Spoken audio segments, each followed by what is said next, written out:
এক বেদুইন, অক্ষর জ্ঞানহীন মানুষ, সভ্যতার ছোঁয়া তার মধ্যে লাগেনি। সে মসজিদে নববীতে ঢুকে একবার মসজিদে নববীর মাঝখানে পেশাব করা শুরু করলেন। কি করা শুরু করলেন? কোথায়? টয়লেটে? কোথায়? ইসলামের সবচাইতে দ্বিতীয় সবচাইতে পবিত্র জায়গা বিশ্বনবীর মসজিদের মাঝখানে। সাহাবারা তাকে মারতে উদ্ধত হলেন। বিশ্বনবী বললেন, দাও, থামো থামো, এই থামো থামো। কারণ প্রস্রাব করার সময়, টয়লেট করার সময় হুট করে কাউকে ধমক দেওয়া যায় না, ডাকা যায় না, দরজায় বড় নক করা যায় না, করলে তার ক্ষতি হতে পারে। এটা করবেন না। বিষ্ণু বললেন, দাও ওয়া হারিকু আলা বাউলিহি সাজলান মিন মা। এই রাখো রাখো, বেচারাকে পেশাব করতে দাও, করতে দাও, করতে দাও, পেশাব করতে দাও। সে পেশাব শেষ করলো। বিষ্ণু বললেন, এক বালতি পানি ঢেলে দাও। এই এক বালতি পানি বালুতে মিশে জায়গাটা পরিষ্কার হয়ে যাবে। এরপর বিষ্ণু সাল্লাল্লাহু আলাইহি ওয়াসাল্লাম বললেন, ফা ইন্নামা বুইসতুম মুয়াসসিরিন ওয়া লাম তুবআসু মুআসসিরিন। তোমরা এত কঠোর হচ্ছ কেন? আল্লাহ তো তোমাদেরকে কঠোর করে পৃথিবীতে পাঠাননি, সহজপন্থী করে আল্লাহ তাআলা আমার এই উম্মতকে পৃথিবীতে পাঠিয়েছে। পড়েন সুবহানাল্লাহ। দেখেন কত চমৎকার আচরণের ছিলেন। এবং পরে লোকটাকে বুঝিয়ে বললেন, সে কালিমা পড়ে মুসলমান হয়ে গিয়েছে। আল্লাহু আকবার। এই ছিল বিষ্ণু সাল্লাল্লাহু আলাইহি ওয়াসাল্লামের ইন্টারঅ্যাকশন সাহাবাদের সাথে। এবং সাহাবাদের জন্য তিনি দোয়া করতেন প্রাণ ভরে। প্রিয় ভাইরা, দোয়া চাওয়া, দোয়া করা দুটোই সুন্নাহ। প্রাণ ভরে তিনি সাহাবাদের জন্য দোয়া করেছেন। বিষ্ণু সাল্লাল্লাহু আলাইহি ওয়াসাল্লাম একবার ওয়াশরুম সেরে এসে দেখলেন কে যেন অজুর পানি রেখে গিয়েছে। জিজ্ঞেস করলেন, কে রেখেছে? বলা হলো, আব্দুল্লাহ ইবনে আব্বাস রেখে, ছোট্ট আব্দুল্লাহ। বিষ্ণু সাল্লাল্লাহু আলাইহি ওয়াসাল্লাম খুশি হয়ে গেলেন, হায় রে, সে কিভাবে খেয়াল করলো, আমি এখন ওয়াশরুম থেকে আসলেই তো আমার অজুর পানি লাগবে। খুশি হয়ে একটা দোয়া করলেন তার জন্য। তিনি বললেন, আল্লাহুম্মা ফাক্কিহহু ফিদ্দীন ওয়া আল্লিমহু তা'ওয়িল। মানে হে আল্লাহ, আপনি তাকে দ্বীনের জ্ঞান দেন এবং কোরআনের ব্যাখ্যা তারে শিক্ষা দেন। বিশ্বনবীর এই দোয়া এমন ভাবে কবুল হয়েছে, এই আব্দুল্লাহ ইবনে আব্বাস যত মুফাসসির পৃথিবীতে আসবে, সকল মুফাসসিরদের সম্রাট হিসেবে আল্লাহ তাকে কবুল করেছেন।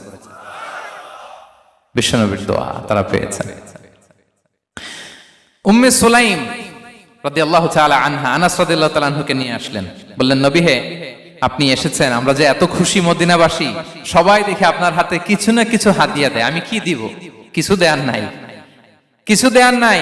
আমি গরিব মানুষ, আমি আমার নাড় ছেঁড়া ধন, কলিজার টুকরা আনাস, আমার শিশু সন্তানটারাই আপনারে হাদিয়া দিয়ে দিলাম।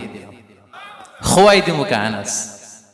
নবী হে, সে আপনার ছোট্ট খাদেম হবে, আপনার কাজ করে দিবে। উদুল্লাহ আলাহ, আপনি তার জন্য একটু দোয়া করেন। বিষ্ণুনবী দোয়া করলেন। কি দোয়া করলেন? আল্লাহুম্মা আকসির মালাহু ওয়া ওয়ালাদা।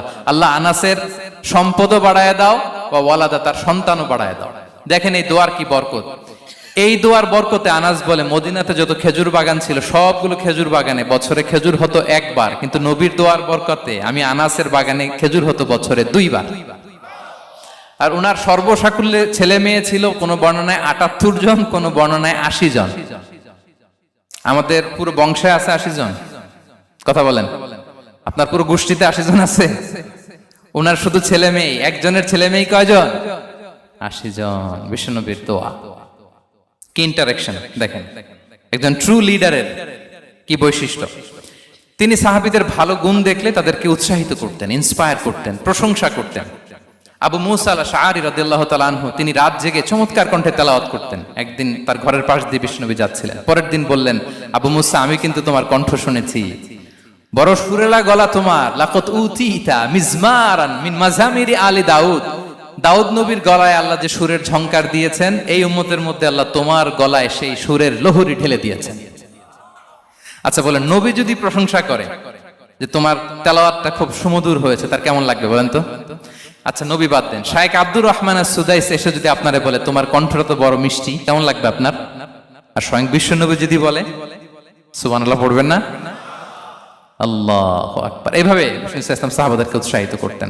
মাঝে মাঝে প্রশ্ন করতেন, তাদের অ্যাটেনশন গ্রো করার জন্য তিনি প্রশ্ন করতেন। একবার বলেন দেখি, কে বলতে পারে ইন্না মিনাশ শাজারি শাজারা লা ইয়াসকুতু ওয়ারাকুহা মাসালুহা মাসালুল মুমিন।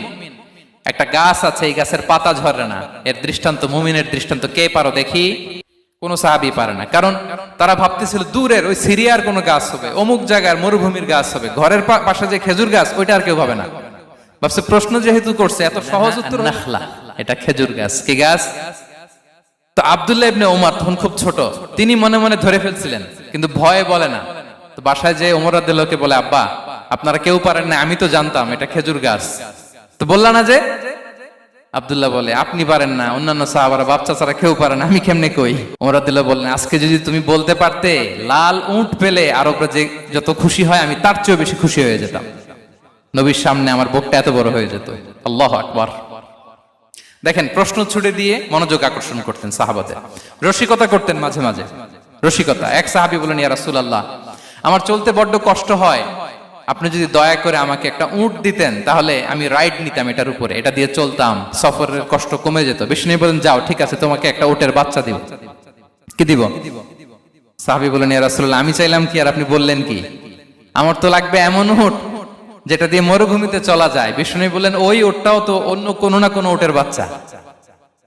সুবহানাল্লাহ পড়বেন না? ছোট্ট কথা, দেখেন কি রসিকতা, কি সেন্স অফ হিউমার। সুবহানাল্লাহ। সাহাবীদের সাথে এক কাতারে মিশে কাজ করতেন, নিজ হাতে সাহাবীদের সাথে মিশে কি করেছেন? মসজিদে নববী নির্মাণ করেছেন। পঞ্চম হিজরিতে নিজে মরুভূমির বালু খনন করে পেটে পাথর বেঁধে পরীক্ষা খনন করেছেন সাহাবীদের সাথে। True leader. শুধু তাই নয়, সাহাবারা ভালো পরামর্শ দিলে সেটা অ্যাকসেপ্ট করতেন। আমাদের মধ্যে অনেকের একটা ইগোইস্টিক ঝামেলা আছে, বাড়ির কাজের মেয়ে বলছে, কাজের ছেলে বলছে, এই আমার স্টাফ বলছে, এটা আমি কেন শুনবো? এরকম একটা মেন্টালিটি অনেকের আছে না নাই? অনেক সময় তাদের মধ্য থেকেও ভালো পরামর্শ আসতে পারে না? বলেন পারে কিনা? বিশ্বনবী দেখতেন কেউ ভালো পরামর্শ দিলে সেটা পিক করতেন, নিয়ে নিতেন।